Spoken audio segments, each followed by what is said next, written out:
And welcome back to the Roadshow. This morning in the buzz, social media websites once again, under fire.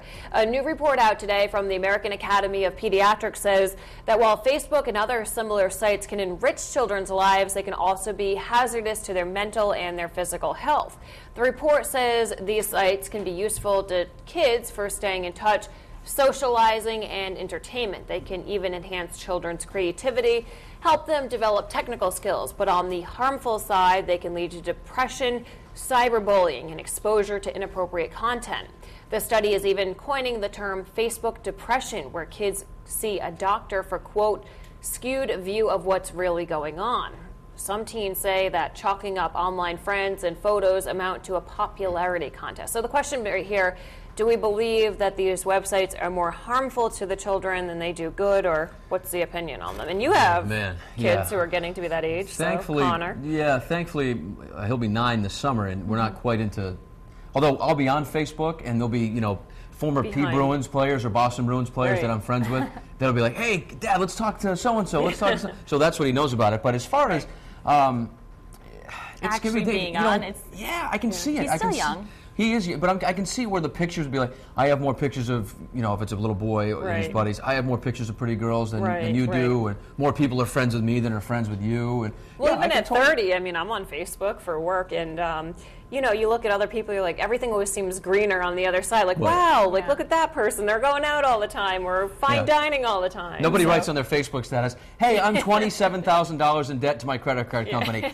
Woohoo! And they're hitting like. But you're right. It is a distorted view of reality a lot of times. But that's the thing. I think, posting on other people's walls or people posting on your wall, they can be like, well, people aren't talking to me as often as they're talking to them, or people aren't posting pictures and I'm not in this, or I'm not tagged in that, or I'm not in someone's status update, or even like you were mentioning, someone's status can just be like having a blast doing this, going to a water park, doing So I can understand how kids can get jealous, and also I feel like sometimes they're tied into that social networking too much, where that becomes their life, like checking up on what other people are doing through photos or status updates and things like that. So I feel like they almost become too consumed. And then the cyberbullying with the two kids in Phoebe Prince and Carl Walker Hoover Jr., I believe his name was. They took their own lives. There are instances, and in college too, not as much because I don't think the bullying goes on quite. Maybe I know there's situations where there's the homosexual innuendos and that kid at Rutgers that I know that wasn't Facebook, but social media. It was a webcam and it was put on camera and he ended up committing suicide. But I can see where the bullying aspect of it would be just brutal, and it's where parents have to come in and actually monitor their kids' Facebook. Now that's the other tricky situation, because I know when my parents got onto Facebook, I said to my buddies, "Oh, that's it. It's all over now. I'm friends with my parents on Facebook." But obviously, I don't have anything to hide from my parents. But when you're a teenager in high school, you have a lot to hide. You probably don't want your parents knowing. I'm checking up on my nieces all the time. I'm sure you are. So, when it'll get really bad is when parents are blocked from their kids' Facebook accounts. Oh, that's a problem. And then you're like, well, what are you hiding from me? And then it gets into that. But I just think anytime you can do something where you can, it's a nameless and faceless threat, where it could be an email or Facebook to somebody else. We're not actually saying to somebody, hey, you're a nerd, where I can email it to somebody and let everybody see it. That's not tough anymore. When you do it over the online, it's such a cowardly way to do things. It's like a cop-out. It is like a cop-out, and I think it can lead to more bullying.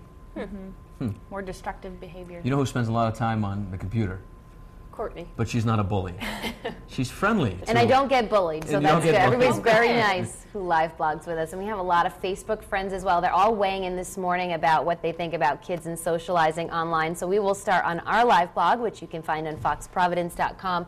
And Jean says, I'm on the fence about this issue. I think, as we always say, it comes down to parental supervision. And Joe says, I am 50-50 on the buzz today. I think it's great that kids can socialize and enjoy their childhood via the internet. On the other hand, social media can destroy a child if the parent does not take their responsibility of proper supervision. Here's our poll right underneath that if you want to vote with today's buzz. Do you think social media websites are more helpful or harmful to kids? A, helpful, it can help with socialization. B, harmful, it can lead to cyberbullying. Or C, both, parents should monitor online time.